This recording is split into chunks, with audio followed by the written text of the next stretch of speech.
अस्सलामु अलैकुम वरहमतुल्लाहि वबरकातुहू। बिस्मिल्लाहिर्रहमानिर्रहीम। रब्बी शरह ली सदरी व यस्सिर ली अमरी वहलुल उक़दतन मिन लिसानी यफ़क़हू क़ौली। दोस्तों, आज हम एक ऐसे टॉपिक पे बात करना चाह रहे हैं जो हर मुसलमान के लिए बहुत इम्पोर्टेंट है, बहुत ज़रूरी है। अगर ये चीज़ हमारी सच में सही हो गई, अच्छी हो गई, क्वालिटी वाइज भी, टाइम वाइज भी और फिजिकल वाइज भी, तो ये हमारे दुनिया और आखिरत दोनों को बदल सकती है। तो इतनी इम्पोर्टेंट चीज़ के बारे में हमें ज़रूर बात करनी चाहिए और हमें ज़रूर सीखनी चाहिए इस चीज़ को। हम आज नमाज के बारे में बात करेंगे और हम नमाज पढ़ने के बारे में नहीं, हमें अपनी नमाज को बेहतर बनाने के बारे में बात करनी है, खुजू और खुशू से पढ़ने की बात करनी है बस। जैसे कि अक्सर हमारे और आपके साथ ऐसा होता होगा कि जैसे ही हम अपनी नमाजों के लिए नियत बांधते हैं और खड़े होते हैं, अचानक हमारे दिमाग में दुनिया भर के ख्याल आने लगता है। दुकान का हिसाब, ऑफिस का काम या मोबाइल का कोई ऐसा नोटिफिकेशन। और जब आप सलाम फेरते हैं तो एहसास होता है कि मुझे तो याद ही नहीं कि मैंने कौन सी सूरत पढ़ी थी। अगर ऐसा होता है तो आज हम इस वीडियो में आपके लिए, क्योंकि आज हम सिर्फ नमाज पढ़ने की बात नहीं करेंगे बल्कि अपने नमाज को बेहतरीन कैसे बनाएं, सजदों के दरमियान वो कौन सी कीमती दुआ है जो हमारे नबी रसूल सल्लल्लाहु अलैहि वसल्लम और हदीस की रोशनी में नमाज की असली अहमियत क्या है, इस पर बात करेंगे। अगले कुछ मिनट आपकी नमाज को हमेशा हमेशा के लिए बदलने वाले हैं, तो इस वीडियो को स्किप नहीं करना। दोस्तों, सबसे पहले ये समझते हैं कि अल्लाह के नज़दीक नमाज का मकाम क्या है। अक्सर हम नमाज को सिर्फ एक फ़र्ज या एक ड्यूटी समझकर जल्दी जल्दी पढ़ लेते हैं, लेकिन हदीस क्या कहती है? सही बुखारी की हदीस है कि नबी करीम सल्लल्लाहु अलैहि वसल्लम ने फरमाया कि क़यामत के दिन बंदे के अमाल में से सबसे पहला चीज़ जिसका हिसाब लिया जाएगा वो नमाज है। अगर नमाज दुरुस्त निकली तो वो कामयाब है, और अगर नमाज में कमी निकली तो वो नाकाम और घाटे का सौदा है। ज़रा सोचिए, हमारा पूरा कैरियर, हमारी पूरी ज़िंदगी, मेहनत एक तरफ और हमारी नमाज एक तरफ। एक और मशहूर हदीस में आता है कि नमाज मोमिन की मिराज है, यानी जब आप नमाज में खड़े होते हैं तो आप सीधे कायनात के मालिक अल्लाह रब्बुल इज्जत के सामने खड़े होते हैं। क्या हम किसी बड़े अफसर या राजा के सामने ऐसे ही लापरवाही से खड़े हो सकते हैं?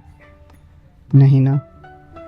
तो फिर शहंशाह के शहंशाह, राजाओं का राजा, मालिकों का मालिक के सामने नमाज में इतनी जल्दीबाजी क्यों दिखाते हैं? अब सवाल ये है कि नमाज में ध्यान कैसे लगाएं, खुशू और खुशू कैसे पैदा करें। इसके लिए मैं आपको 3 बहुत प्रैक्टिकल और आसान तरीके बताता हूँ। सबसे पहला कि हम जो सूरतें या जो जैसे अलहम्दु या कोई सूरतें पढ़ते हैं, इनकी हम मीनिंग समझे, तर्जमा समझे। हम सालों से नमाज में अल्हम्दुलिल्लाह रब्बिल आलमीन कुल हुवल्लाहु अहद पढ़े जा रहे हैं, लेकिन क्या हमें उनका मतलब पता है? आज ही से सिर्फ 10 मिनट निकाल कर नमाज में पढ़ी जाने वाली सूरतें और अज़कार का तर्जमा याद करना शुरू कर दें। जब आपको पता होगा कि आप अल्लाह के आगे और अल्लाह से क्या कह रहे हैं, तो आपका दिमाग कहीं और भटक ही नहीं सकता है। और दूसरा कि मौत की नमाज, यानी कि हम नमाज को ये सोच के पढ़ें कि कहीं ये हमारी ज़िंदगी की आखिरी नमाज ना हो, जिस दिन हमें ये चीज़ समझ में आ जाएगी, हमारी नमाज इंशाअल्लाह बहुत बेहतरीन हो जाएगी। नबी पाक रसूल सल्लल्लाहु अलैहि वसल्लम ने फरमाया कि अपनी नमाज इस तरह पढ़ो जैसे ये तुम्हारी ज़िंदगी की आखिरी नमाज हो। जब आप मुसल्ले पर खड़े हों तो ये सोचे कि शायद इसके बाद मुझे अगली नमाज का मौका नहीं मिलेगा।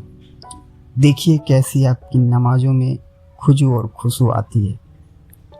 और तीसरी चीज़, शारीरिक ठहराव। नमाज में हड़बड़ी मत कीजिए। रुकू से खड़े होने के बाद और दोनों सजदे के बीच बैठना, जिसे जलसा कहते हैं, उसमें कम से कम इतनी देर रुको कि शरीर की हर हड्डी अपनी जगह पर आ जाए।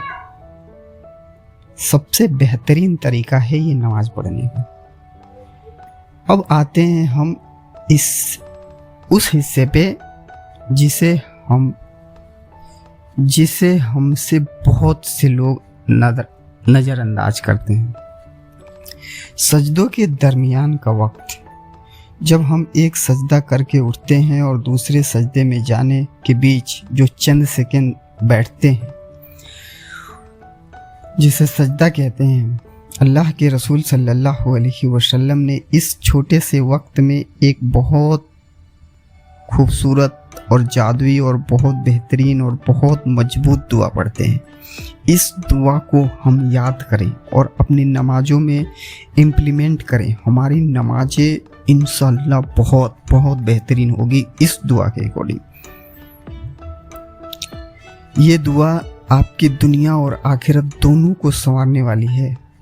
वो दुआ है, अल्लाहुम्मा गफिरली वरहमनी वहादिनी वो आफिनी व रुजुकनी। इसमें हम दुनिया और आखिरत की वो सारी चीज़ें मांग रहे हैं जो हमारे लिए ज़रूरी है, जो हमारी कामयाबी के लिए ज़रूरी है। इसका मतलब ज़रा ध्यान से सुनिए, आप अल्लाह से क्या मांग रहे हैं। अल्लाहुम्मा गफिरली, हे अल्लाह मुझे माफ़ कर दे। हम माफ़ी किससे मांगेंगे? हम अपने मालिक से। हमारा मालिक अल्लाह है। तो हम उन सजदों के दरमियान अल्लाह ताला से दुआ कर रहे हैं कि ए अल्लाह मुझे माफ़ कर दे, अल्लाहुम्मा गफिरली। दूसरी, वरहमनी, मुझ पर रहम फरमा। कौन रहम फरमाएगा? जो हमारा मालिक है। वहादिनी, मुझे हिदायत दे और सही रास्ते पे चला। वह आफिनी, मुझे आफियत और अच्छी सेहत और सुकून दे। और रुजुकनी, और मुझे रिज्क रोजी रोटी अदा कर। ज़रा सोचिए, रिज्क की तंगी और बीमारी, गुनाहों का बोझ, ज़िंदगी की परेशानियाँ, इस एक छोटी सी दुआ से अल्लाह ने सब कुछ समेट दिया। हम दिन में 5 बार नमाज पढ़ते हैं और हर रकात में 2 सजदे होती हैं। अगर हम हर बार इस दुआ को दिल से पढ़ लें तो क्या हमारी ज़िंदगी में परेशानियां दूर नहीं होगी? बिल्कुल होगी, अगर हमारा अकीदा सही हो और हमारा तरीका सही हो और हमारा ईमान सही हो। मेरे अजीज दोस्तों, नमाज सिर्फ एक कसरत नहीं है, ये रूह की खुराक है, नफ्स की। आज ही से अपनी नमाज की रफ्तार को धीमी कर दीजिए। सजदे के दरमियान इस दुआ को पढ़ना शुरू कर दीजिए और देखिए आपकी ज़िंदगी में कैसा सुकून आता है। अगर आज इस वीडियो से आपके दिल को छुआ है और आपको लगता है कि इससे आपकी नमाज बेहतर हो सकती है, तो इस वीडियो को लाइक ज़रूर करें। कमेंट सेक्शन में अल्हम्दुलिल्लाह या इस दुआ के बारे में अपनी राय ज़रूर रखें और हम अपने दोस्तों और परिवार के साथ इसे शेयर करना ना भूलें, क्योंकि किसी न किसी को नेकी की राह दिखाना भी सदका जारिया है। ऐसे ही और रूहानी और इस्लामी जानकारी के लिए हमारे चैनल को सब्सक्राइब करें और बेल आइकन को ज़रूर दबाएं। मिलते हैं अगले वीडियो में, तब तक के लिए अस्सलाम वालेकुम व रहमतुल्लाहि।